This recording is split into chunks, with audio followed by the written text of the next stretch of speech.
லாரன்ஸை பொறுத்த வரைக்கும் அவர் எல்லா ஜானர்லையுமே பண்ணுவார்.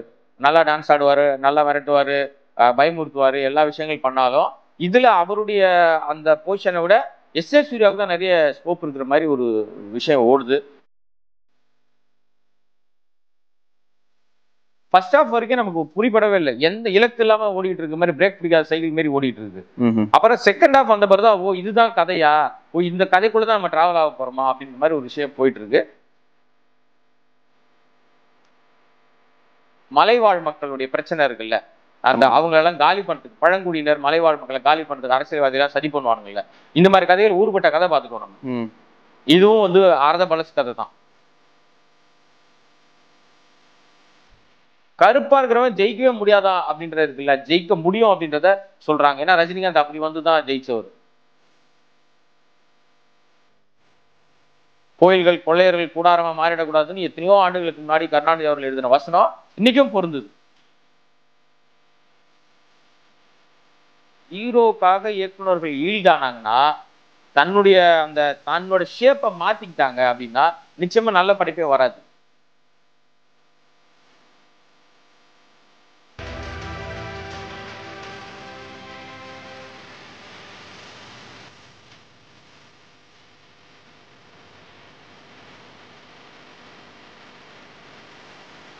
FTP நேயர்களுக்கு வணக்கம்.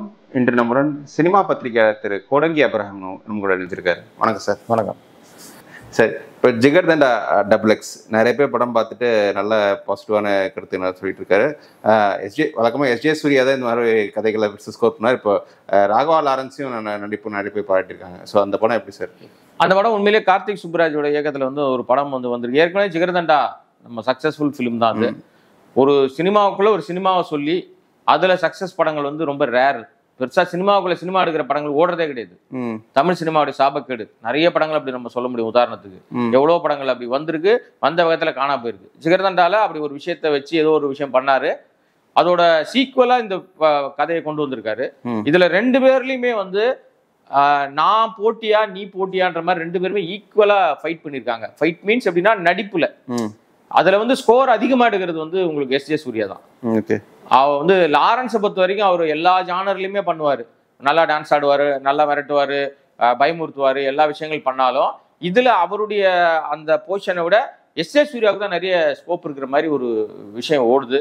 ஆனா படம் தொடங்கி இன்டர்வல் வரைக்கும் இந்த கதை என்னன்னு யாராலையும் கண்டுபிடிக்க முடியல, எதை நோக்கி ஓடுதுன்னு கண்டுபிடிக்கல. அது நிறைய பேர் இப்போ ஜிகர்தண்டா 1 எப்படி ஃபர்ஸ்ட் ஒரு டான்ஸ் சப்ஜெக்ட் மாதிரி போகும், அதுக்கப்புறம் செகண்ட் ஹாஃப் தான் அப்படியே மாறும். இதுவும் அதே மாதிரி அதே மெத்தட்ல தான் ஃபர்ஸ்ட் ஹாஃப் வரைக்கும் நமக்கு புரிப்படவே இல்லை, எந்த இலக்கு இல்லாம ஓடிட்டு இருக்க மாதிரி, பிரேக் பிடிக்காத சைக்கிள் மாதிரி ஓடிட்டு இருக்குது. அப்புறம் செகண்ட் ஹாஃப் வந்த பிறகு தான் ஓ இதுதான் கதையா, ஓ இந்த கதைக்குள்ள தான் நம்ம டிராவல் ஆக போறோமா அப்படின்ற மாதிரி ஒரு விஷயம் போயிட்டு இருக்கு. அது கொஞ்சம் பரவாயில்லாம ஸ்கோர் எடுக்கணும்னு நினைச்சிருக்காங்க. ஆனாலும் பாத்தீங்கன்னா உங்களுக்கு ரொம்ப ஓவராலா நம்ம வந்து பயங்கரமா பாஸ் மார்க் கொடுத்து பெரிய லெவல்ல டிஸ்டிங்ஷன்ல பாஸ் பண்ணிட்டாங்கலாம் சொல்ல முடியாது. ஆவரேஜா பாஸ் பண்றாங்க, அவ்வளவுதான். பெரிய லெவல்ல எல்லாம் சொல்ல முடியாது நம்ம. பட் கிளைமேக்ஸ்க்கு முன்னாடி ப்ரீ கிளைமேக்ஸ் இருக்குல்ல, அதுல இருந்து கிளைமேக்ஸ் வரைக்கும் இருக்கிற ஒரு விஷயம் வந்து டெஃபினட்டா பாக்குற ஆடியன்ஸை திருப்தியா வெளியில அனுப்புற மாதிரி ஒரு விஷயம் பண்ணிருக்காங்க. நிறைய நம்ம இந்த கதைகள் ரொம்ப கேட்டோங்க. அதாவது எப்படின்னா ஒரு டான் கேவலமா மோசமா இருக்கிற ஒருத்தன் அரசியல்வாதி வேலை பார்க்குறவன் எப்படி நல்லவனா மாறுறான், நிறைய கதை பார்த்துட்டோம், நிறைய படம் வந்திருக்கு. அதே மாதிரி மலைவாழ் மக்களுடைய பிரச்சனை இருக்குல்ல, அந்த அவங்களெல்லாம் காலி பண்றதுக்கு, பழங்குடியினர் மலைவாழ் மக்களை காலி பண்றதுக்கு அரசியல்வாதிகளாம் சதி பண்ணுவானுங்கல்ல, இந்த மாதிரி கதைகள் ஊர்பட்ட கதை பார்த்துட்டோம் நம்ம. இதுவும் வந்து ஆரத பலஸ் கதை தான். அது மாதிரி வந்து வசூல் பண்ணி யானையை வேட்டையாடுறது, தந்தங்களை வேட்டையாடுறது, ஒரு விஷயங்கள் பண்றது, அடாவடியா வசூல் பண்றது கதைகள், ரவுடி தனமான கதைகள் நிறைய பார்த்துட்டோம். இது எல்லா கதைகள் பார்த்திருந்தாலும் அதுல இருந்து வேற மாதிரி ஒரு ஜானர்ல புதுசா இது முழுக்க பாத்தீங்கன்னா காலகட்டம் எல்லாம் 75ல நடக்கிற மாதிரி ஒரு விஷயத்த கொண்டு போயிருக்காரு.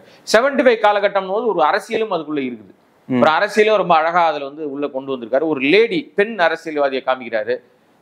பிரைம் மினிஸ்டர் கேண்டிடேட்னு வேற சொல்லிக்கிறாங்க. ஸோ அந்த காலகட்டத்தில் யார் இருந்தா என்ன இருந்தான்றதெல்லாம் பொருத்தி பார்க்குற மாதிரி ஒரு விஷயம். அப்ப கார்த்திக் சுப்புராஜ் வந்து ஏற்கனவே இயல்புலையா ரஜினியோட ஃபேன், ஒரு தீவிர ஃபேன். அந்த பேட்ட படம் எடுத்த விதத்தை பார்த்து பயங்கர தீவிர ஃபேனு. அந்த ஃபேன் நான் தான் எப்பவுமே தீவிர ஃபேன்றது இதுலயும் காமிச்சிட்டாரு. 75ல ஒரு பையன் நடிக்க வந்திருக்கான்பா, கருப்பா, அந்த கருப்பா இருக்கிறவங்க நடிக்க முடியாதாயா, சினிமாவை கோல வச்சு முடியாதா, ஏன் முடியாது, அதெல்லாம் முடியும், ரஜினிகாந்த்னு ஒரு பையன் வந்திருக்கானா நடிக்கிறதுக்கு, சூப்பரா நடிக்கிறான் டைலாக் இருக்கு அதுல. ஸோ இப்படி ஒரு விஷயங்கள் ஓடுது. கருப்பா இருக்கிறவன் ஜெயிக்கவே முடியாதா அப்படின்றது இருக்குல்ல, ஜெயிக்க முடியும் அப்படின்றத சொல்றாங்க. ஏன்னா ரஜினிகாந்த் அப்படி வந்துதான் ஜெயிச்சவர். ஸோ இது எல்லாத்தையுமே கார்த்திக் சுப்ராஜ் தன்னுடைய அதாவது எப்படின்னா தன் ரொம்ப நேசிக்கிற ஒருத்தர் இருக்கார்ல, அவருக்காக நிறைய விஷயத்த உள்ள வச்சிருக்காரு. லாரன்ஸும் ரஜினியோட பயங்கர அதிதீவிர ஃபேனு. இதுல பாத்தீங்கன்னா 2 பேருக்கு இடையிலேயே நடக்கிற விஷயங்கள் இருக்குல்ல, லாரன்ஸ்க்கும் நம்ம எஸ்.ஜே. சூர்யாவுக்கும்.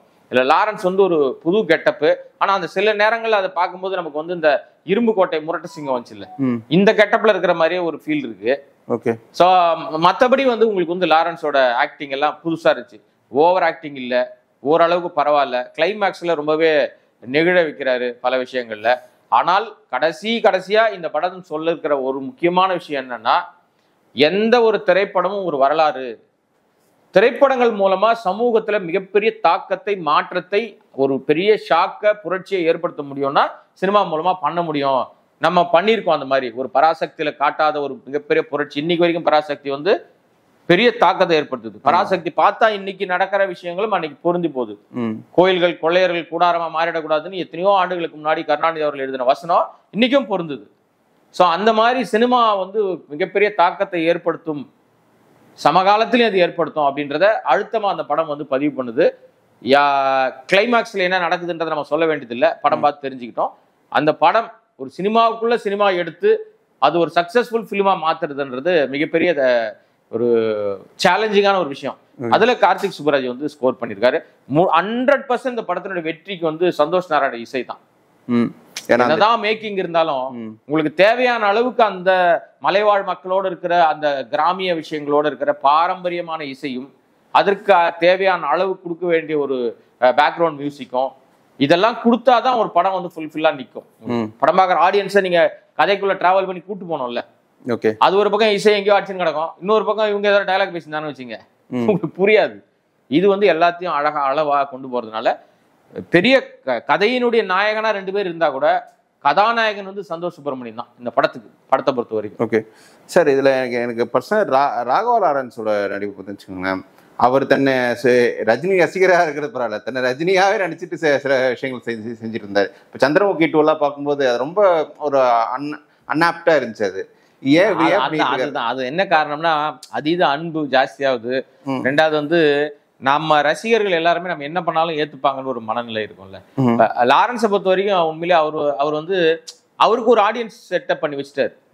அவருடைய ஆடியன்ஸ்னு ஒரு கேட்டகரி இருக்காங்க. அது வந்து ரஜினியோட ஆடியன்ஸ் கிடையாது. இவருக்கு ராகவா லாரன்ஸ்னு ஒரு ஆடியன்ஸ் இருக்காங்க. இதை தாண்டி ரஜினிகாந்த் மேல உள்ள அன்புனால ரஜினி ரசிகர்களும் லாரன்ஸை வந்து ஏத்துக்கிறாங்க. சோ அப்ப 2 தரப்பான ரசிகர்கள் அவருக்கு இருக்காங்கல்ல. அதனால அவர் வந்து புது படத்துக்கு படம் ஏதாவது புதுசா ட்ரை பண்ணுவோம், நம்ம தலைவர் படத்தை வந்து நம்ம ட்ரை பண்ணோம்னா நம்மளை ஒத்துப்பாங்க, சில நேரங்கள்ல அதை வந்து நமக்கு பெருசா இருக்கும்னு எதிர்பார்த்தாரு. சந்திரமுகி வந்து காலவாரி விட்டுருச்சு. பட் இதுல அப்படி இல்லை. இதுல வந்து அவரை ரொம்ப ஷெட்டா நடிக்க வச்சிருக்காங்க. அவரு வழக்கமான டான்ஸ் பண்ணுவார்ல, அந்த டான்ஸ்லாம் இல்லை. இது வேற மாதிரி இருக்கு. இந்த நடனமே வேற மாதிரி இருக்கு. இதுல பேசுற எல்லா விஷயங்களும் வேற மாதிரி இருக்கு.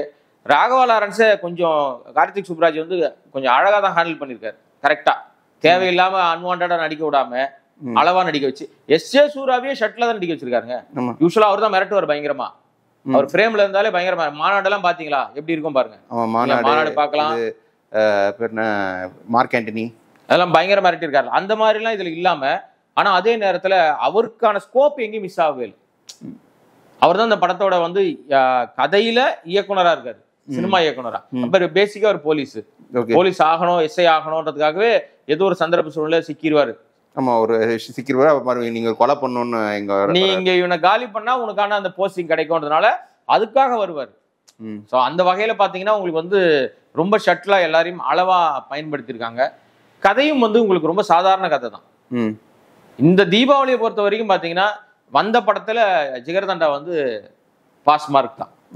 சார், எஸ்.ஜே. சூர்யா படத்தை இப்போ டிஸ்கஸ் பண்ணுற மாதிரி படத்துக்கு படம் அவர் ஒரு இம்ப்ரூவ்மெண்ட் காட்டி வேற லெவலில் போயிட்டு இருக்காரு. இனி தமிழ் சினிமா இவருக்கு எந்த மாதிரி கதைகள் சார்? அது நடிப்பு அரக்க, நடிப்பு பிசாசு, வேற என்னெல்லாம் வார்த்தை இருக்கோ அதை போட்டுக்கலாம். அந்த மாதிரியான ஒரு பயங்கரமான ஒரு நடிகர் தான் வந்து எஸ்.ஜே. சூர்யா. ஆனா ஆக்சுவலா இந்த மாதிரி நடிகரா இருந்து இவர் வந்து மிரட்டுறாரு. என்னை பொறுத்த வரைக்கும் அவர் டைரக்டரா இருக்கணும்னு ஆசைப்படுறேன். ஏன்னா அவருடைய இயக்கத்துல வந்த படங்கள்லாம் அப்படி வந்து கற்பனைக்கு எட்டாத பல விஷயங்களை வந்து படத்துல காமிச்சு. வாலியெல்லாம் வந்து இன்னைக்கு வரைக்கும் நீங்க யோசிச்சு பாருங்களேன், எப்படி வந்து அதை வந்து அந்த கேரக்டரைசேஷனை உருவாக்குனாரு, அதை எப்படி வந்து கரெக்டா பொருத்தினாரு. அஜித் கிட்ட அப்படின்லாம் நீங்க யோசிச்சே பார்க்க முடியாத அளவுக்கு ஒரு பெருசா இருக்கும். அதே மாதிரி நீங்க வந்து இந்த அன்பே ஆரூரே அதுல வந்து பாத்தீங்கன்னா இருக்கு, ஆனா இல்ல. இன்னைக்கு வரைக்கும் நம்ம வந்து பயங்கரமா அவர் அந்த நரேஷன் ஸ்டைல் ரொம்ப நல்லா இருக்கு. இன்ஃபேக்ட் அஜித் அவர்களே வந்து இந்த வாலி செலக்ட் பண்றதுக்கு அவர் சொன்னாருன்னா, இந்த வாலியில அவர் சொன்ன நிறைய சீன்ஸ் வந்து என்னன்னா, அவர் ஆசையில போய் அந்த டைரக்டர் சொன்னாரு, டைரக்டர் ஒன்றும் கேட்கல, அதுல இம்ப்ரெஸ் ஆயிட்டு தான் இது சரி இது கொடுத்தாருன்னு. அவரோட நரேஷன் ஸ்டைல் அவர் நல்லா இருக்கு. அப்படிப்பட்ட அதுதான் ஆக்சுவலா இந்த மாதிரி இவங்க கிரியேட்டரா இருந்தாங்கன்னா இன்னும் நிறைய படைப்புகள் வரும். பட் ஆனா இவங்க என்ன ஈஸி கம்ஃபர்ட் ஜோனுக்குள்ள வந்துட்டாங்க நடிகரா. அவர் ஒரு முறை பேசிட்டு இருக்கும்போது சொன்னாரு, இவன் போய் டைரக்ட் பண்ணி இவங்களோட 7.5 கூட்டுறதை விட பேசாம அழகா போனோமா நடிச்சமா வந்துட்டே இருக்கலாம், ரொம்ப ரொம்ப லகுவா இருக்கு, ரொம்ப ஈஸியா இருக்குன்ற மாதிரி ஒரு முறை பேசிட்டு இருந்தாரு. அப்ப அந்த மாதிரி வந்து ஈஸி ஆயிட்டாங்கன்னா நல்ல கதைகள் எங்கிருந்து வரும், நல்ல கிரியேட்டர் எங்கிருந்து வருவான்? எல்லாருமே நடிக்க போயிட்டாங்கன்னு வச்சுங்க. வரக்கூடிய இயக்குநர்களும் ரொம்ப ஷட்லா இருக்காங்க, ஹீரோவுக்காக மாறிடுறாங்க, அவங்களுடைய இயல்பையே தொலைச்சிடுறாங்க. இந்த இப்ப ஜப்பான்ல பாருங்களேன், ராஜமுருகன் தான் அவருடைய இயல்பையே கிடையாது, தொலைச்சிட்டாரு. அப்ப அவராவே இருக்கணும்ல. அங்க வந்து என்ன ஆகுது? அதே மாதிரி நீங்க வந்து லோகேஷ் கனகராஜ், லோகேஷ் மாநகரம்லாம் எப்படி இருந்துச்சு பாருங்க. மாநகரம் அதுக்கப்புறம் கைதி எல்லாம் பாத்தீங்கன்னா ஒரு சாதாரண லைன் வச்சுட்டு எல்லாரையுமே திருப்தி படுத்துற மாதிரி விஷயம் பண்ணாரு. இப்ப லியோல பாருங்க சொதப்பிட்டாரு. அப்ப அந்த ஹீரோவுக்காக அவங்க போறாங்கல்ல, ஹீரோவுக்காக இயக்குநர்கள் ஈல்டானாங்கன்னா தன்னோட ஷேப்பை மாத்திக்கிட்டாங்க அப்படின்னா நிச்சயமா நல்ல படைப்பே வராது. அப்ப நீங்க எப்படி வந்து அந்த படைப்புகளை வந்து பாராட்டுவீங்க, கொண்டாடுவீங்க? கஷ்டம் இல்லைங்களா? கொண்டாட்டத்துக்கு மனநிலையோடு இப்ப வந்து என்டர்டைன்மெண்ட் ஃபீல்டு தாங்க இது. அதுவும் பொங்கல் மாதிரி, தீபாவளி மாதிரி, இல்லைன்னா ஒரு பண்டிகை காலங்கள்ல வரக்கூடிய படங்களுக்குன்னு ஒரு செட் ஆஃப் பீப்புள் இருக்கான். தீபாவளினா நம்ம குடும்பத்தோட படத்தை பார்க்க போனோம் அப்படின்னா அவனை திருப்திப்படுத்த மாதிரி படம் தானே வருவான். உள்ள நுழைஞ்சு வெளியில போறவனே சரியில்லைன்னு சொல்லிட்டு போயிடறானே, அது படத்துக்கே போவான்டா, 200 ரூபா மிச்சம்டா, நம்ம வேற ஏதாவது இடத்துக்கு போவோம், ஒரு 4 பேர் சேர்ந்து போனா 800 ரூபா சார், முடிஞ்சிச்சா 800 ரூபாய்க்கு வேற எங்கேயாவது போவோம் நம்ம அப்படின்னு கிளம்பிடுறாங்க. இப்ப தியேட்டர்ல கூட்டம் வர மாட்டேங்குது, படம் ஓட மாட்டேங்குது. இது சிரமம் இல்லைங்களா? அதனால கிரியேட்டர்லாம் இருக்கிறவங்க கிரியேட்டராகவே இருக்கணும், நடிங்க வேணான்னு சொல்ல. பட் இவரெல்லாம் நல்ல கிரியேட்டர். ஓகே, தங்கிட்ட இவ்வளவு நடிப்பு இருக்குன்றதையும் ப்ரூவ் பண்ணிட்டாரு. சரி சார், இப்போ இந்த தீபாவளிக்கு வந்து இந்த 2 படங்களை பற்றி இப்போ இவ்வளோ தூரம் பேசினா ரொம்ப நன்றி சார். அது அடுத்த சந்திப்பில் இன்னும் சில படங்களை பற்றி பேசலாம் சார். Thank you sir. நன்றி.